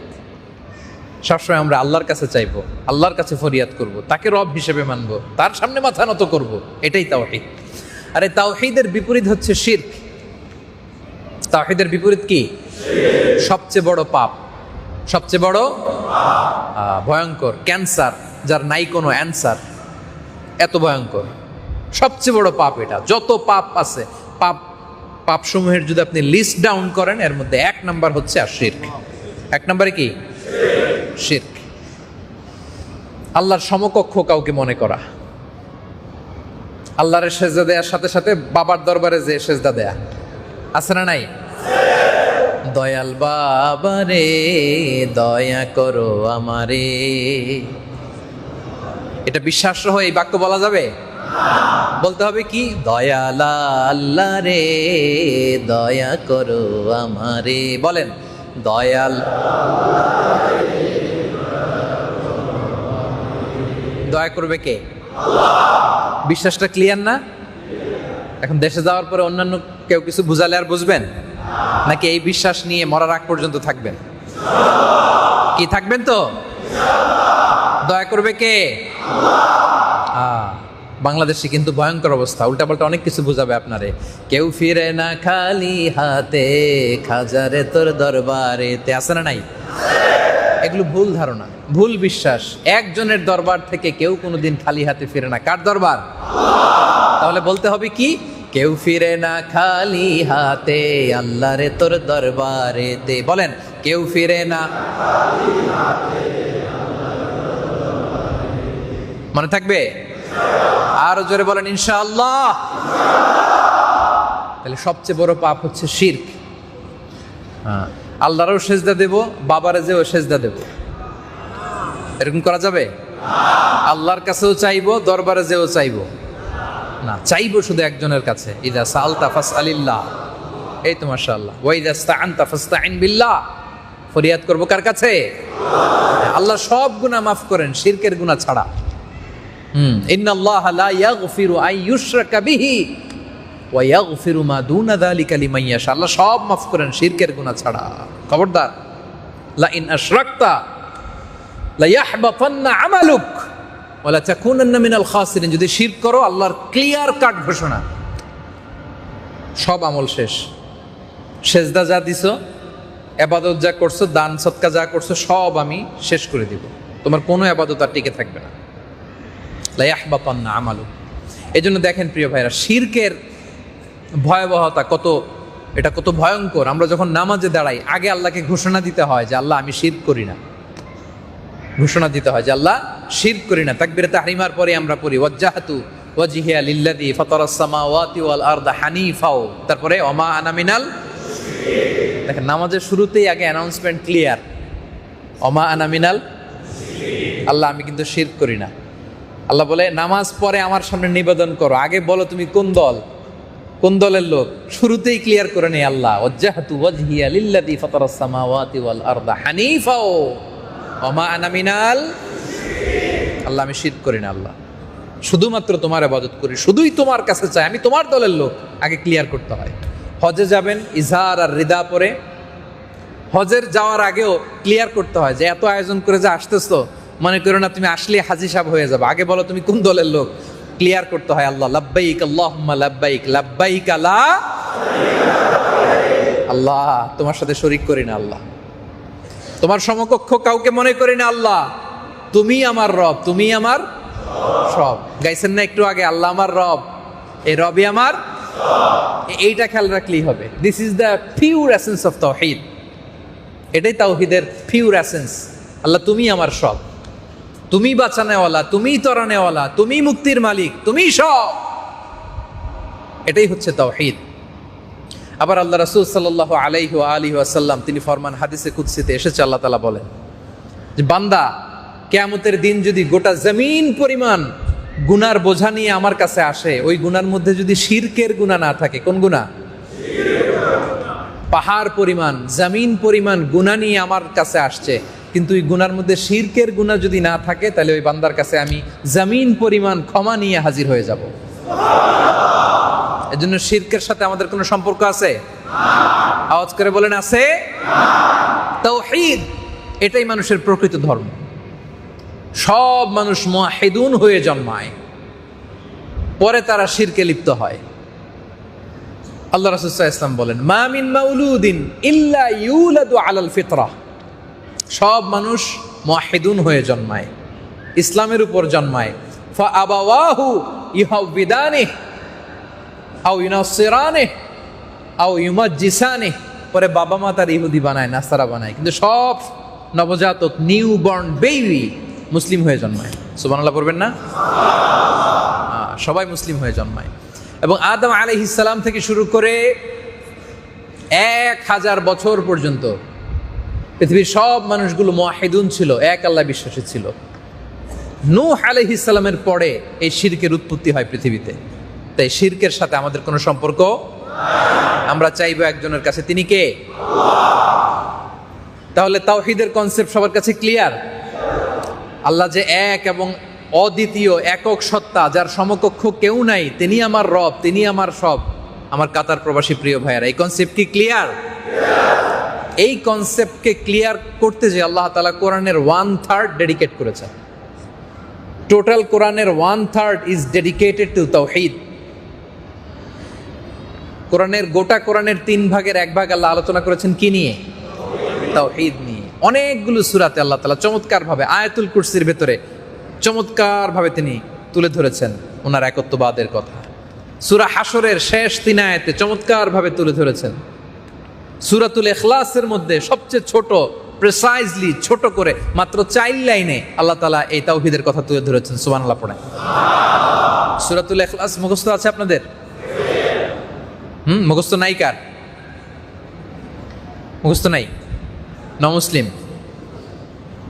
মুখস্থ নাই তোমার সূরা ইখলাস? কুল হুয়াল্লাহু আহাদ আল্লাহুস সামাদ লাম ইয়ালিদ ওয়া লাম ইউলাদ ওয়া লাম ইয়াকুল লাহু কুফুয়ান আহাদ মুখস্থ নাই? না বুঝে হাত তুলছে সে। আরে সূরাতুল ইখলাস মুসলমান আর কি বলবো, অনেক হিন্দু ভাইয়েরও মুখস্থ। হিন্দুরা মুখস্থ পারে না এটা? একই সমাজের হিন্দু হওয়ার কারণে দেখবেন যে জরুরি কিছু দোয়া কালাম, সূরা, সূরা ফাতিহা, সূরা ইখলাস, এগুলো হিন্দুরাও পারে। না বুঝে হাত তুলছে সে। তাহলে সূরা ইখলাস আমাদের মুখস্থ আছে না নাই? সূরা ইখলাসের অপর একটা নাম হচ্ছে সূরাতুত তাওহীদ। সূরা ইখলাসের অপর নাম কি? কারণ এখানে আল্লাহ তাআলা নিজের একত্ববাদের কথা তুলে ধরেছেন। খুব চমৎকার ভাবে আল্লাহ তাআলা সূরা ইখলাসের মধ্যে বলেছেন নিজের পরিচয়। এত শর্টলি, আমি তো অনেকগুলো জায়গার কথা বললাম, আরো অনেক সূরায় অনেক আয়াত আল্লাহ তাআলা প্রিসাইজলি বলেছেন, কিন্তু সূরা ইখলাসের মধ্যে যত সহজে, যত সুন্দর করে, প্রিসাইজলি, মুখতাসার আল্লাহ তাআলা নিজের পরিচয় দিয়েছেন, কোরআনের আর কোথাও এরকম দেন নাই। সুবহানাল্লাহ পড়েন। মুখস্থ আছে না সবার? কুল হুয়াল্লাহু আল্লাহুস লাম ইয়ালিদ ওয়া লাম ইউলাদ ওয়া লাম ইয়াকুল লাহু। হে নবী আপনি বলুন, কুল হুয়াল্লাহু, আল্লাহ এক এবং অদ্বিতীয়। হে নবী আপনি বলে দেন আল্লাহ এক এবং অদ্বিতীয়। দেখছেন আল্লাহ যে এক এবং অদ্বিতীয়, তাওহীদের কত চমৎকার বিবরণ। আল্লাহুস সামাদ, আল্লাহ তাআলা অমুখাপেক্ষী, তিনি কারো প্রতি মুখাপেক্ষী নন। লাম ইয়ালিদ ওয়া লাম ইউলাদ, তিনি জন্ম কাউকে দেনও নাই, তিনি জন্ম নেনও নাই, কাউকে জন্ম দেনও। ওয়া লাম ইয়াকুল লাহু কুফুয়ান আহাদ, তার মতো, তার সমকক্ষ, তার সিমিলার কেউ নাই। তাহলে তিনি কার মতো? তিনি তার মতো। আল্লাহ কার মতো? আল্লাহ আল্লাহর মতো। কি চমৎকার! সুবহানাল্লাহ। লাইসা কামিসলিহি শাই, তার কোনো মিসল নাই, তার কোনো মাসাল নাই। তাহলে তিনি কার মতো? আওয়াজ করে উত্তর দিবেন, বলবেন যে তিনি তার মতো। আমি প্রশ্ন করি আবার, তাহলে তিনি কার মতো? তিনি তার মতো। ওয়ালাম ইয়াকুল লাহু কুফুয়ান আহাদ। তাহলে আল্লাহর পরিচয় পাইছেন? চিনছেন আল্লাহরে? কুল হুয়াল্লাহু আহাদ। হে নবী আপনি বলেন আল্লাহ এক, অদ্বিতীয়, তিনি অ্যাবসলিউটলি অ্যাবসলিউট, তিনি একক, অদ্বিতীয় সত্তা। আমরা অনেক সময় আল্লাহর ব্যাপারে এমন এমন কিছু প্রশ্ন করে ফেলি যেগুলো আসলে আল্লাহর সাথে যায় না, তারপর করে ফেলি। কেন করি? আমাদের হিউম্যান লিমিটেশনসের কারণে। এমন এমন প্রশ্ন আমরা আল্লাহর ব্যাপারে করি, এগুলো আল্লাহর ব্যাপারে অপ্রাসঙ্গিক। কারণ আল্লাহকে প্রশ্নের বাধায় বাধা যায়, কারণ আমরা হচ্ছে সৃষ্টি আর তিনি কি? স্রষ্টা। আমাদের সময় লাগে, কাল লাগে, স্থান লাগে, আল্লাহর লাগে? এই যে আজকের প্রোগ্রামে এসে আমার বসার জন্য একটা জায়গা লাগছে না? কথা বলে না? আপনি এসে যে শ্রোতা হিসেবে আসন গ্রহণ করলেন, আপনার একটা জায়গা লাগছে কিনা? আল্লাহ তাআলার কি এরকম জায়গা লাগে? না। এই যে আমরা আলোচনা করতেছি, একটা টাইম যাচ্ছে না, আমরা টাইমের মুখাপেক্ষী না? আল্লাহর কি এরকম টাইম লাগে? আরে তিনি তো টাইমের স্রষ্টা। হ্যাঁ, উনি তো খালিকুল আসর, খালিকুল ওয়াক্ত। ওনার টাইম লাগবে কি করে? ওনার স্থান, কাল, পাত্র, ভাষা এগুলোর ঊর্ধ্বে তিনি। আল্লাহু আকবার। সবকিছুর ঊর্ধ্বে, সময়ের ঊর্ধ্বে, কালের ঊর্ধ্বে, স্থানের ঊর্ধ্বে, ভাষার ঊর্ধ্বে। তা আমরা অনেক সময় এমন অবান্তর প্রশ্ন করে ফেলি যেটা আসলে আল্লাহর সাথে যায়।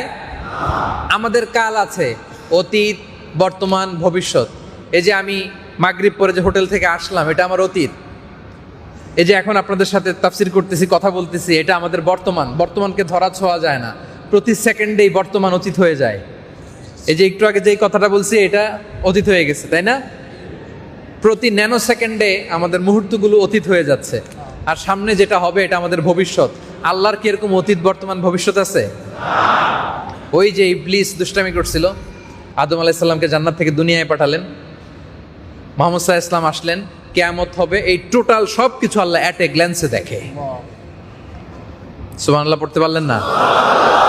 লা তুদরিকুহুল আবসার ওয়া হুয়া ইউদরিকুল আবসার ওয়া হুয়াল লাতীফুল খাবীর।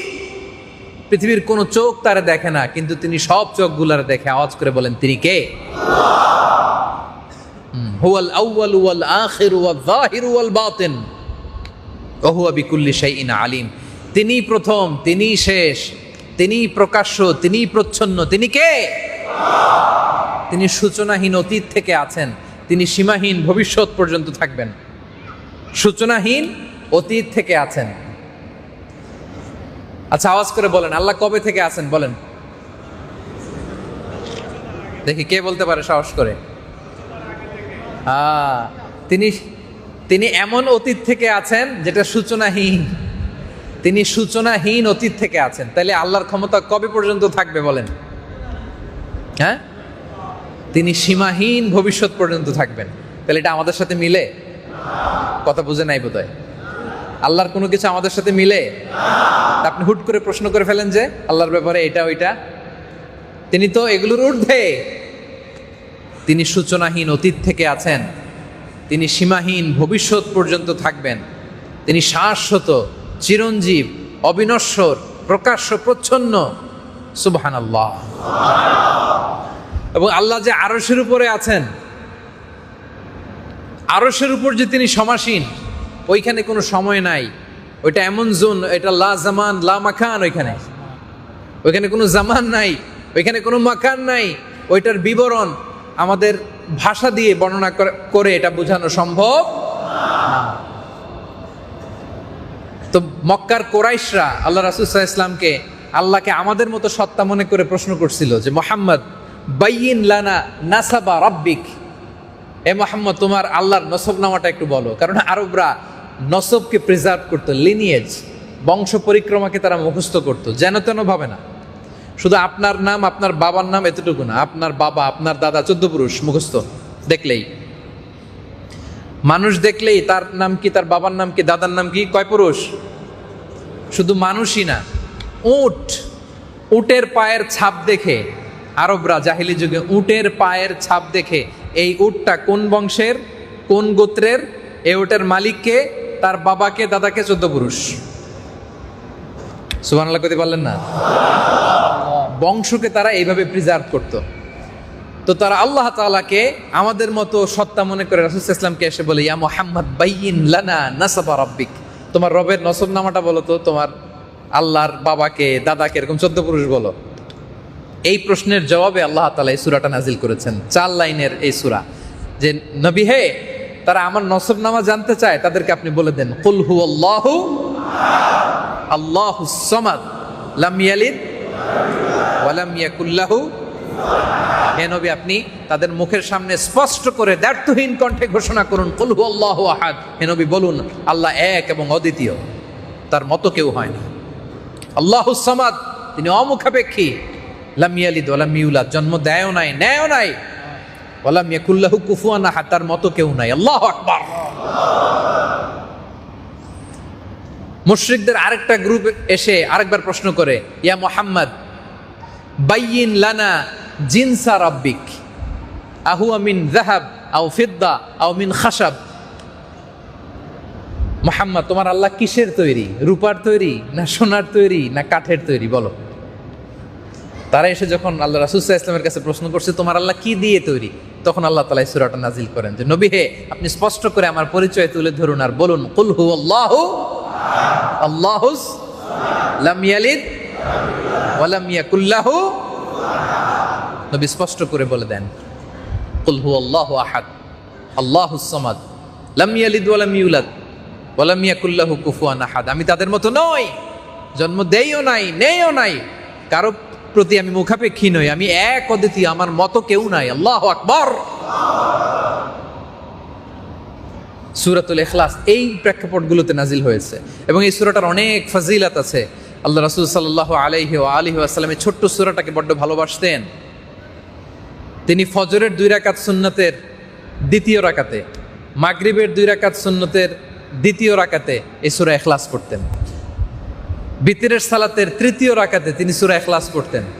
তাওয়াফ শেষে 2 রাকাত নামাজ পড়া সুন্নাহ। রাসূল সাল্লাল্লাহু আলাইহি ওয়াসাল্লাম তাওয়াফের শেষে যে 2 রাকাত নামাজ, তার প্রথম রাকাতে সূরাতুল কাফিরুন, দ্বিতীয় রাকাতে সূরা ইখলাস পড়তেন। সুবহানাল্লাহ। পড়েন তো আপনারা এই সূরাটা।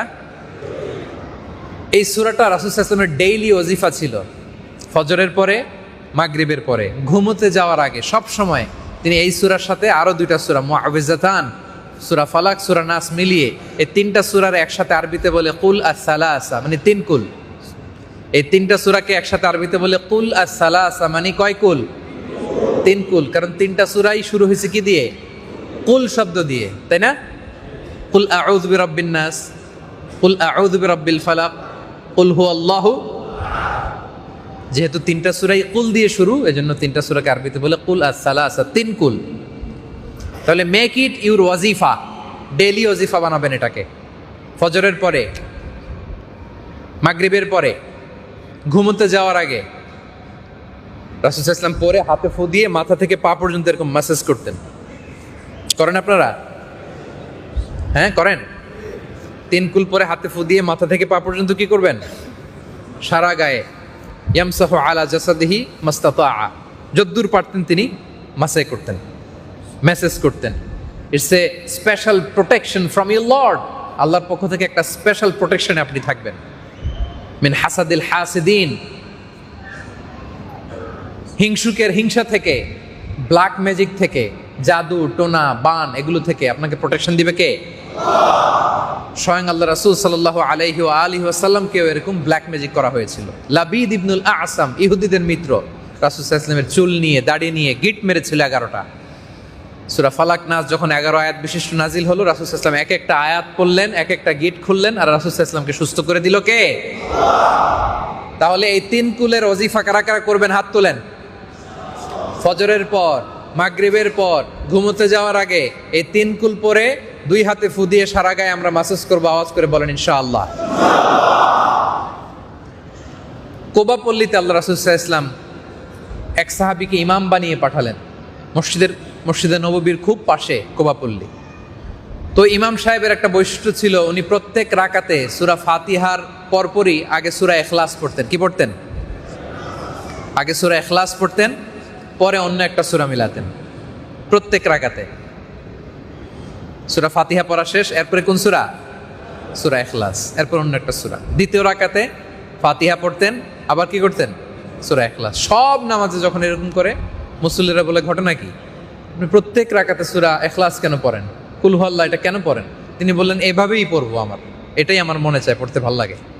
তো মুসল্লিরা যে রাসূল সাল্লাল্লাহু আলাইহি ওয়াসাল্লামের দরবারে অভিযোগ জানালেন যে রাসূলুল্লাহ এমন ইমাম দিয়েছেন, উনি প্রত্যেক রাকাতে সূরা ইখলাস পড়ে। রাসূল সাল্লাল্লাহু আলাইহি ওয়াসাল্লাম সাহাবীকে ডেকে পাঠালেন, বললেন ঘটনা কি? তুমি নাকি প্রতি রাকাতেই সূরা ফাতিহার পরে সূরা ইখলাস পড়ো, কারণটা কি? ইমাম সাহেব বলে, ইয়া রাসূলুল্লাহ, এই সূরাটা আমার বড্ড পছন্দের। তো কেন পছন্দের? বলে ফিহি সিফাতুর রহমান, কারণ নবী হে এই সূরার ভেতরে আমার রব রহমানের পরিচয় দেয়া আছে। রাসূল সাল্লাল্লাহু আলাইহি ওয়াসাল্লাম বললেন, হুব্বুকা ইয়াহা ইউদখিলুকাল জান্নাহ, এই সূরার প্রতি ভালোবাসাই তোমাকে জান্নাতে ঢুকাই দিবে। আরেক বর্ণনায় এসেছে, আল্লাহও জানিয়েছেন এই সূরাতে আল্লাহর পরিচয় থাকাতে এই সূরাকে যেমনি তুমি ভালোবাসো, আল্লাহ তাআলাও স্বয়ং তোমাকে এমনটা ভালোবাসে। তাহলে পড়বেন এই সূরাটা বেশি বেশি পড়বেন। তাবুক যুদ্ধের ঘটনা বলেন তো, কত হিজরিতে তাবুক যুদ্ধ সংগঠিত হয়েছিল? কে জানে দেখি? হ্যাঁ, কত? ষষ্ঠ হয়নি, অষ্টম হয় নাই, চালাক আছে, ভাবতেছে 1 হিজরি থেকে শুরু করে 10 হিজরি বলতে থাকি, একটা না একটা তো লাগবেই। হ্যাঁ, আর বাকি রইল কত? কেউ পারবে না? তাবুক যুদ্ধ কত হিজরিতে হয়েছিল? হ্যাঁ, এই স্টেজের দিক থেকে না, এখান থেকে শুনবো। ষষ্ঠ হয় নাই, নবম। কে বলছে? হ্যাঁ, মাশাআল্লাহ, নবম হিজরিতে। সহি, নবম হিজরিতে তাবুক যুদ্ধ সংগঠিত হয়েছিল। এই যুদ্ধে কোনো ক্যাজুয়ালিটি হয় নাই, কোনো বেসিক্যালি কোনো যুদ্ধই হয় নাই। কারা মুনাফিক আর কারা মুসলিম এটা পার্থক্য করার জন্য আল্লাহ যুদ্ধের আদেশ দিয়েছিলেন। গরমকাল, খেজুর পেকে সব খেজুর ঘরে আনতে হবে, রাস্তাও অনেক দূর, দেখি কারা কারা যায়, ইমানের প্রশ্নে দাবিতে কারা সত্যবাদী এটা চেক করার জন্য আল্লাহ যুদ্ধে যাওয়ার আহ্বান করেছেন। রাসূল সাল্লাল্লাহু আলাইহি ওয়াসাল্লাম গেলেন, মুনাফিকরা গেলেন না। যুদ্ধের ওইখানে মদিনাতে এক সাহাবী মারা গেল, নাম মুআবিয়া ইবনে মুআবিয়া আল মুজানি। মুআবিয়া ইবনে আবি সুফিয়ান যিনি, উনি না, আরেক সাহাবী। তো জিবরাইল আলাইহিস সালাম এসে জানালেন, ইয়া রাসূলুল্লাহ, আপনি তো মদিনা থেকে অনেক দূরে, আপনার এক সাহাবী ইন্তেকাল করেছে, মুআবিয়া ইবনে মুআবিয়া আল মুজানি, তার গায়েবানা জানাজা পড়েন, তার জন্য দোয়া করেন। রাসূল সাল্লাল্লাহু আলাইহি ওয়াসাল্লাম সাহাবাদেরকে নিয়ে বললেন যে মদিনাতে আমাদের মুআবিয়া ইন্তেকাল করেছে, আসো আমরা তার জন্য দোয়া করি, গায়েবানা জানাজা পড়ি। তো তিনি জানাজার নামাজ পড়ে দেখলেন, পিছনে যখন ফিরে তাকালেন দেখলেন যে জিবরাইল আলাইহিস সালাম 2টা কাতারে 70,000 করে 1,40,000 সাহাবী নিয়ে ওই জানাজাতে অংশগ্রহণ করেছে। রাসূল সাল্লাল্লাহু আলাইহি ওয়াসাল্লাম তো অবাক, ঘটনা কি? জিবরাইল, কারো জানাজাতে তোমার ফেরেশতাদের বিশাল বহর নিয়ে এসে তুমি জয়েন করো না, ঘটনা কি? মুআবিয়ার কি এমন আমল ছিল তার জানাজাতে 1,40,000 ফেরেশতার বহন নিয়ে 2 কাতারে তোমরা জয়েন করলা? সাইয়েদনা জিবরাইল বলেন, ইয়া রাসূলুল্লাহ, আপনার সাহাবী মুআবিয়া কাইমান আও কাঈদান, উঠতে বসতে, মাশিয়ান আও রাকিবান, আরোহী অবস্থায় অথবা হেঁটে চলা অবস্থায় সব সময় তিনি পড়তেন কুল হুয়াল্লাহু আল্লাহুস লাম ইয়ালিদ ওয়া লাম ইয়াকুল লাহু। এই ইবাদতটা, তার এই ওয়াজিফাটা আল্লাহর কাছে এত পছন্দনীয় হয়েছে, আল্লাহর আদেশে আমি 1,40,000 ফেরেশতা নিয়ে তার গায়েবানা জানাজাতে জয়েন করেছি। তাহলে সূরাতুল ইখলাস পড়বেন বেশি বেশি। এটা সূরাতুত তাওহীদ, আল্লাহর পরিচয় পাওয়া যায়। কুল হুয়াল্লাহু আহাদ, নবী বলুন আমি এক, অদ্বিতীয়, আমি আহাদ। আল্লাহর আরেকটা নাম হচ্ছে আহাদ, আরেকটা নাম কি? কোরআনের আর কোথাও নাই এই আহাদ, আল্লাহর এই আহাদ নাম। আহাদুন এসেছে অন্য অর্থে, কিন্তু আল্লাহর নাম যে আহাদ এটা সূরা ইখলাস ছাড়া আর দ্বিতীয় কোন সূরাতে আল্লাহ বলে। ওয়াহিদুন এটার মানেও এক, আহাদ মানেও এক, কিন্তু পার্থক্য আছে। ওয়াহিদুনের ওয়াহিদাতুন আছে, স্ত্রীবাচক আছে, কিন্তু আহাদুনের কোনো স্ত্রীবাচক। দেখেন, ভগবানের ভগবতী হয়, ঈশ্বরের ঈশ্বরী হয়, গডের গডেস হয়, কিন্তু আহাদ শব্দ এমন অর্থ এটা দেয়, এটার কোনো স্ত্রীলিঙ্গ হয় না। সুবহানাল্লাহ পড়েন। এবং সাইয়েদনা বেলাল ইবনে রাবাহ রাদিয়াল্লাহু তাআলা আনহুকে যখন উমাইয়া ইবনে খালাফ অত্যাচার করছিল, টর্চার করছিল, ফিজিক্যালি এন্ড মেন্টালি টর্চার, মরুভূমিতে শুইয়ে বুকের উপরে পাথর চাপা দিয়েছিল, গলা দিয়ে আর কোনো শব্দ বের হয় না, ওই অন্তিম মুহূর্তে সাইয়েদনা বেলাল রাদিয়াল্লাহু তাআলা আনহু আল্লাহর এই নামটা জপেছিলেন। তিনি বলছিলেন আহাদ আহাদ আহাদ, আল্লাহু আকবার। এটা আল্লাহর চমৎকার একটা নাম। রাসূল সাল্লাল্লাহু আলাইহি ওয়াসাল্লামকে আল্লাহ অর্ডার করলেন, হে নবী আপনি বলুন কুল হুয়াল্লাহু, নবী আপনি বলুন আল্লাহ এক, অদ্বিতীয়, অ্যাবসলিউটলি অ্যাবসলিউট, তার সমকক্ষ সত্তা মহাবিশ্বের দ্বিতীয় কেউ। আল্লাহুস সামাদ, সামাদ মানে মানতাহা ইলাইহি সুদাদ ওয়া শারাফ, যার মর্যাদা, যার স্ট্যাটাস এত আকাশচুম্বী, অন্য কোন সত্তার মর্যাদা এত উঁচুতে যেতে পারে। তিনি হচ্ছেন সামাদ, অমুখাপেক্ষী, তিনি কারোর প্রতি ঠেকা না, কিন্তু গোটা জগৎ তার কাছে ঠেকা। ঠিক কিনা বলেন? আমরা বিপদে পড়লে আল্লাহর কাছে চাই, আল্লাহর কারোর কাছে চাওয়া লাগে? আমাদের যার যা দরকার সবও যদি আল্লাহ দিয়ে দেয়, আল্লাহর কোনো কমতি ঘাটতি হবে? আল্লাহ বলেন ইয়াবনা আদম লাউ আন্না আউওয়ালাকুম ওয়া আখিরাকুম ওয়া ইনসাকুম ওয়া জিন্নাকুম কামু আলা সাঈদিন ওয়াহিদ, তোমরা সবাই যদি এক প্রান্তরে দাঁড়িয়ে যাও, সবাই, আর যার যা লাগবে চাইতে থাকো, যার যা দরকার চাইতে থাকো, তোমাদের সবার যা দরকার আমি যদি আল্লাহ সব দিয়েও দেই, আমার ধনভাণ্ডারের 1 ইঞ্চিও কমবে না। আল্লাহর ধনভাণ্ডারের 1 ইঞ্চিও কমবে? গোটা বিশ্ব তার দিকে হাত তুলে ফরিয়াদ করে, তার কাছে ঠেকা, কিন্তু তিনি কারো কাছে ঠেকা। তিনি হচ্ছেন সামাদ। তিনি কি? লাম ইয়ালিদ ওয়া লাম ইউলাদ। তিনি জন্ম দেনও নাই, জন্ম নেনও নাই। এরকম সত্তা আর পৃথিবীতে আছে? জন্ম দেয়ও নাই, জন্ম নেয়ও নাই, না। তিনি এক, অদ্বিতীয়। তিনি কে? তিনি জন্ম দেন নাই, তিনি জন্ম নেন নাই। Mobile off. এমন সত্তা, তিনি জন্ম দেনও নাই, জন্ম নেনও নাই। আপনারা আবু বকর আল বাকিল্লানি, ইরাকের একজন বিখ্যাত ফাইলাসুফ, দার্শনিক, স্কলার ছিলেন। কেউ নাম শুনছেন? নাম শুনছেন কেউ? আপনার কি বোরিং হচ্ছেন? হ্যাঁ, ক্লান্ত লাগতেছে? শেষ করে দিব না আর 2-3 মিনিট শুনবেন? হ্যাঁ, আর 5 মিনিট? আচ্ছা, ইনশাআল্লাহ। আমার দিকে তাকান, আমার দিকে তাকান। আবু বকর আর বাকিল্লানি অনেক বড় দার্শনিক ছিলেন, ইরাকের বিখ্যাত দার্শনিক। তার একটা ঘটনা বলে শেষ করি। তার সাথে যখন খ্রিস্টানদের বহস হতো, আর্গুমেন্ট হতো, কোনো খ্রিস্টান তার সাথে পারতো না।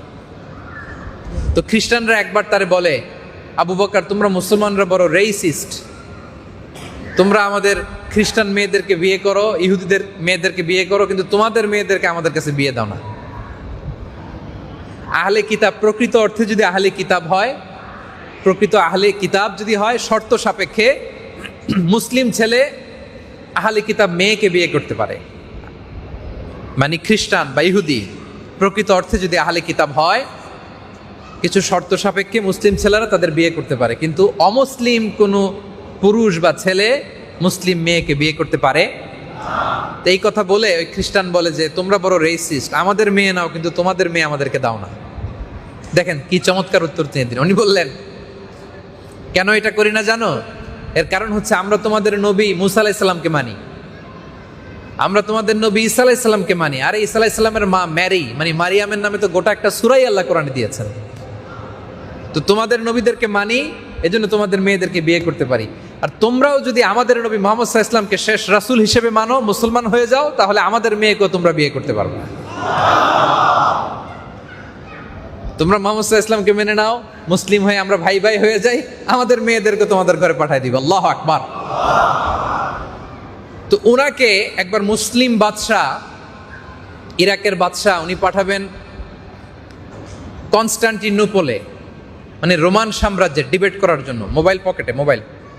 কনস্টান্টিনোপলে পাঠাবে। এই ঘটনাটা বলে আজকে শেষ করে দেবেন ইনশাআল্লাহ। তো উনি যে কত বড় এরকম তর্ক বাগিশ, ওনার এক একটা যুক্তির সামনে যে বড় বড় দার্শনিকরা ধরাশায়ী হয়, বড় বড় দার্শনিক যে ধরাশায়ী হয়, এটা সবাই জানে। তো রোমান সম্রাট প্ল্যান করতেছে কি করা যায়। কি এদের সমস্যা কি? এত বলার পর মোবাইল বের করা লাগে কেন তোমাদের? হ্যাঁ, রোমান সম্রাট প্ল্যান করতেছে যে আবু বকর আল বাকিল্লানি যদি আমাদের এখানে আসে, ওরে হারানো তো এত সোজা না, কি করা যায়।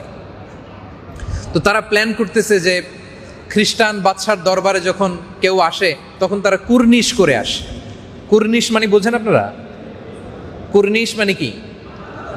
মাথা নিচু করে আসে। তো খ্রিস্টান বাদশা প্ল্যান করতেছে যে আবু বকর আর বাকিল্লানি, ও যেই চালাক, ও তো জীবনে আমার কুর্নিশ করবে না, কি করা যায়। তো তার এক চালাক ওয়াজির, সে প্ল্যান করে বলে, একটা কাজ করি। কি কাজ? বলতেছে, রাজ দরবারে ঢুকার সময় তার জন্য একটা স্পেশাল গেট বানাবো, আর গেটটা বড় করবো না যে সিম্পলি সে ঢুকে যাবে, গেটটা হাফ বানাবো। কি বানাবো? তো হাফ গেট দিয়ে যদি কেউ ঢুকে, কেমনে ঢুকে? এইভাবে মাথা নিচু করে, কুর্নিশ করে তো ঢুকা লাগবে নাকি? রাজা বলে, চমৎকার বুদ্ধি তো, তার জন্য একটা হাফ গেট বানাও, আর সবাই তোমরা ওইটা দিয়ে ঢুকবা কুর্নিশ করে করে, সেও বাধ্য হয়ে ঢুকবে। আপনারা শুনতেছেন? মনোযোগ আছে না গেছে? এক কাজ করো, হাফ গেট, ওই গেট দিয়ে সবাই ঢুকবা, মাথা নিচু করে তোমরাও ঢুকবা, আর আবু বকর আল বাকিল্লানি বাধ্য হয়ে ঢুকবে। ও ঢুকবে না মানে বাধ্য হয়ে ঢুকবে। ঠিক আছে, যেই প্ল্যান ওই কাজ। এবার মেসোপটেমিয়া থেকে কনস্টান্টিনোপল গেল, মানে ইরাক থেকে তুরস্কে গেল, রোমান এম্পায়ারের কাছে আবু বকর আল বাকিল্লানি। তো যাওয়ার পরে অন্যান্যরা সবাই ওই ছোট্ট গেট দিয়ে এরকম মাথা নিচু করে করে ঢুকতেছে। এই দৃশ্য দেখে উনি বুঝে ফেলছে যে তুমি তো বিশাল চালাকি করতেছো আমার সাথে। আবু বকর আল বাকিল্লানি বলে, এটা এরকম গেট তো দুনিয়াতে কোথাও দেখি না, যে গেট থাকবে একটা এরকম হাফ যেটা দিয়ে মাথা নিচু করে ঢুকতে হবে। উনি কি করলেন, সবাই ঢুকার পরে মাথা নিচু করেই ঢুকলেন, তবে উল্টা হয়ে, মানে তার পিঠটা নিতম্বটা রাজার দিকে করে উল্টা হয়ে ঢুকছেন। কথা বোঝেন নাই বোধহয়? হাফ গেট তো, সবাই তো এরকম মাথা নিচু করে ঢুকছে, মাথা না নলে তো ঢুকা যায় না। তো সে মাথা নোয়াইছে এদিকে হয়ে না ওইদিকে হয়ে, ওইদিকে মাথা আর রাজার দিকে কি, হ্যাঁ রাজার দিকে পিঠ করে। রাজা তো রেগে মেগে আগুন, বেয়াদব, এত বড় স্পর্ধা, ওজিরের উপর খেপে গেছে, কি বুদ্ধি দিলি, কোনো কাজে লাগলো না। এবার আবু বকর আল বাকিল্লানি যে দেখে খ্রিস্টান রাজা বসা, ওখানে খ্রিস্টান পাদ্রী বসা, মানে তখনকার সময়ের পোপ, সম্মানিত পোপ বসা পাশে। তো উনি ঢুকেই যে জিজ্ঞেস করতেছে, ইয়া কাহানাতুল মা'বাদ কেফিল হাল কেফিল জৌজ কেফিল আওলাদ। যেই পোপকে বলতেছে যে সম্মানিত পোপ, মহিমান্বিত পোপ, আপনি কেমন আছেন, আপনার সন্তান কেমন আছে, আপনার স্ত্রী কেমন আছে। রাজা রেগে মেগে আগুন, বলে বেয়াদব, এত বড় স্পর্ধা তুমি জানো না, সে সম্মানিত সত্তা, তার কোনো স্ত্রী হয় না, তার কোনো সন্তান হয় না। এত বড় সম্মানিত পোপের সাথে তুমি স্ত্রী সংযুক্ত করতেছো, সন্তান সংযুক্ত করতেছো, তোমার কি কোনো আকল নাই? তোমার কি বুদ্ধি জ্ঞান কিছু নাই? আবু বকর আল বাকিল্লানি বলে, পোপ আপনাদের কাছে এত সম্মানিত যে এত পবিত্র, তার স্ত্রী থাকতে পারে না, সন্তান থাকতে পারে না, তাহলে ঈসা আলাইহিস সালামরে কেমনে আপনারা আল্লাহর সন্তান বানান? মেরিকে, মারিয়াম আলাইহিস সালামকে কিভাবে আল্লাহর স্ত্রী বানান? আল্লাহু আকবার। এরকম চমৎকার উপস্থিত বুদ্ধি দিয়ে আবু বকর আল বাকিল্লানি গোটা খ্রিস্ট সমাজকে কাবু করে ফেলেছে। ওই জায়গায় দাঁড়িয়ে শাহাদা পড়েছে বিশাল সংখ্যক লোক, আওয়াজ করে পড়েছে, আশহাদু আল্লাহ ইলাহা ইল্লাল্লাহ ওয়া আশহাদু আন্না মুহাম্মাদান আবদুহু ওয়া রাসূলুহু। তাহলে আল্লাহ বললেন, লাম ইয়ালিদ ওয়া লাম, তিনি জন্ম দেনও নাই, জন্ম নেনও, ওয়া লাম ইয়াকুল্লাহু কুফুয়ান আহাদ, তার সিমিলার কেউ নাই, কুফু নাই। তাহলে তিনি কার মতো? কাতার প্রবাসী প্রিয় ভাইয়ের আওয়াজ করে বলেন, আল্লাহ কার মতো? আল্লাহ আল্লাহর মতো। তাহলে সূরাতুল ইখলাস, এটা হচ্ছে সূরাতুত তাওহীদ। আল্লাহর একত্ববাদের ব্যাপারে আপনাদের ধারণা ক্লিয়ার হয়েছে? তাহলে আওয়াজ করে, ক্লিয়ার হলে আওয়াজ করে উত্তর দেন, আমাদের রব কে? আল্লাহ। আমাদের মাবুদ কে? আল্লাহ। আমরা চাইবো কার কাছে? আল্লাহ। রোনাজারি করব কার কাছে? আল্লাহ। ফরিয়াদের দুই হাত তুলবো কার কাছে? আল্লাহ। কারণ তিনি আমার রব, তিনি আমার, এই কথাটা মনে থাকবে, তিনি আমার রব, তিনি আমার। আমরা যেন সবসময় তার কাছে চাই, আমরা যেন বারবার তার কাছে ফিরি, আমরা যেন তাকে সেজদা দেই, আমাদের ইবাদতের সবটুকুন যেন আমরা সেই মহান সত্তার কাছে নিবেদন করি। আল্লাহ তাআলা আমাদের তৌফিক দান করুন। আল্লাহ তাআলা আমাদের সবাইকে কথাগুলো বোঝার ও আমল করার তৌফিক দান করুন। যতটুকু আলোচনা উপস্থাপন করলাম কোরআন সুন্নাহর আলোকে বলেছি, বানিয়ে কিছু বলি নাই। তারপরেও আমার মুখ ফসকে মনের অজান্তে কোনো মিস ইনফরমেশন যদি বের হয়ে যায়, সেগুলো যেন আল্লাহ তাআলা আপনাদের স্মৃতিপট থেকে মুছে দেয়। আমরা পড়ি আমিন। আর সত্য, সুন্দর, কল্যাণকর, হকের পক্ষে যা বলেছি তার সবটুকুন প্রথমে আল্লাহ তাআলা আমাকে এবং তারপর আপনাদের সবাইকে আমলের তৌফিক দান করুক। আমরা পড়ি আমিন। আল্লাহ তাআলা আমাদের এই মাজলিসকে কবুল করুন, ওয়াজারাতুল আওকাফকে কবুল করুন, দাওলাতু কাতারকে কবুল করুন। গোটা বিশ্বের যেখানে মাজলুমিন মুসলিমরা রয়েছে, আমরা তাদের জন্য দোয়া করি, আল্লাহ তাআলা তাদেরকে হেফাজত করুন। আপনারা সবাই বসবেন, ফিলিস্তিনের জন্য সংক্ষিপ্ত দোয়া হবে, দোয়ার পরে আপনারা সবাই বিদায় নেবেন ইনশাআল্লাহ। হাযা মা ইনদি ওয়াল ইলমু ইনদাল্লাহি আলাইহি তাওয়াক্কালতু ওয়া ইলাইহি উনীব। আসসালামু আলাইকুম ওয়া রাহমাতুল্লাহি তাআলা ওয়া বারাকাতুহু। আসসালামু আলাইকুম ওয়া রাহমাতুল্লাহি ওয়া বারাকাতুহু। বিসমিল্লাহির রহমানির রহিম। ওয়া বিহি নাস্তাঈন। والصلاة والسلام على الحبيب محمد وعلى آله وصحبه أجمعين وسلم تسليما كثيرا। সম্মানিত প্রধান অতিথি এবং সম্মানিত উপস্থিতি, আপনাদের সকলকে ধন্যবাদ জানাই দীর্ঘক্ষণ এই আলোচনা শোনার জন্য। কাতার ধর্ম মন্ত্রণালয়ের অঙ্গ প্রতিষ্ঠান শেখ আবদুল্লাহ বিন জায়েদ আল মাহমুদ ইসলামিক কালচারাল সেন্টারের পক্ষ থেকে আপনাদের সকলের প্রতি আমাদের দাওয়াত। আগামীকাল সানাইয়া লেবার সিটিতে হুজুরের আলোচনা হবে বাদ এশা। আমরা সকলেই সেখানে উপস্থিত থাকার চেষ্টা করব। পরশুদিন বাদ এশা ওয়াকরা বড় মসজিদে কারা কারা যাবেন আমরা হাত তুলি। এবং সর্বশেষ দোহা সারে আসমা বুখারী মসজিদে আগামী সোমবার বাদ এশা হুজুরের বয়ান হবে। আমরা হযরত মাওলানার জন্য দোয়া করি, আল্লাহ ওনার ইলমে আমলে এবং সেহতে বরকত দান করুন। যে কথাগুলো আমরা শুনেছি সে অনুযায়ী আল্লাহ রাব্বুল আলামিন আমাদেরকে আমল করার তৌফিক দান করুন। আমি আমাদের আয়োজন সহযোগী এবং স্বেচ্ছাসেবক যারা আছেন তাদের অক্লান্ত পরিশ্রমের জন্য তাদেরকে শুকরিয়া জানাই। আল্লাহ রাব্বুল আলামিন তাদের এই পরিশ্রমকে কবুল করুন, আপনাদের সকলকে কবুল করুন। এখন হযরত মাওলানা ফিলিস্তিনের জন্য এবং মুসলিম মুসলমানদের জন্য সংক্ষেপে দোয়া করবেন। দোয়া করবেন তো সবাই? না করতে চাইলে করবেন, নাকি বাদ দিয়ে দিব? দোয়া করতে হলে আগ্রহ করে করতে হয়। অর্ধেক উঠে অর্ধেক বসে অমনোযোগিতার সহিত দোয়া করলে কি হবে না? কবুল হবে না। সংক্ষেপে 2-3 মিনিট বা সর্বোচ্চ 5 মিনিট দোয়া করার জন্য কে কে তৈরি আছেন ভাই?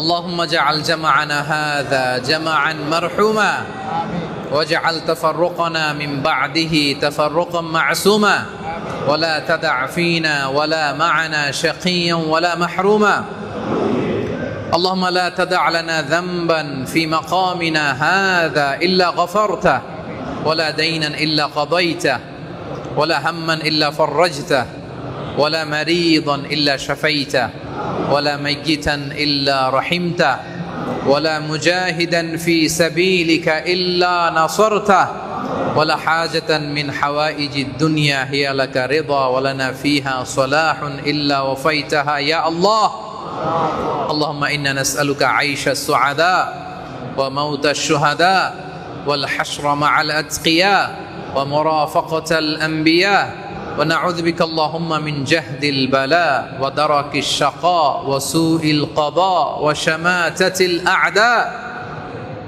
اللهم أعز الإسلام والمسلمين اللهم أعز الإسلام والمسلمين اللهم أعز الإسلام والمسلمين اللهم أعز الإسلام والمسلمين اللهم من أراد بالإسلام والمسلمين خيرا فوفقه كل خير ومن أراد بالإسلام والمسلمين سوءا فاجعل كيده في نحره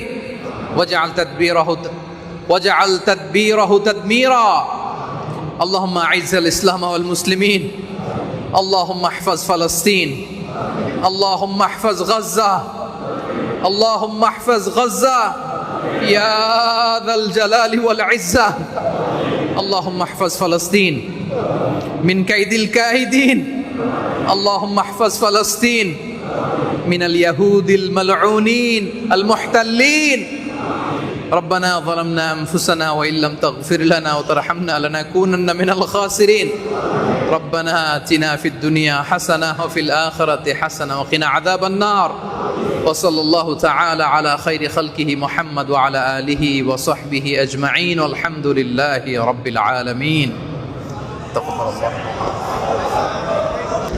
بارك الله فيكم السلام عليكم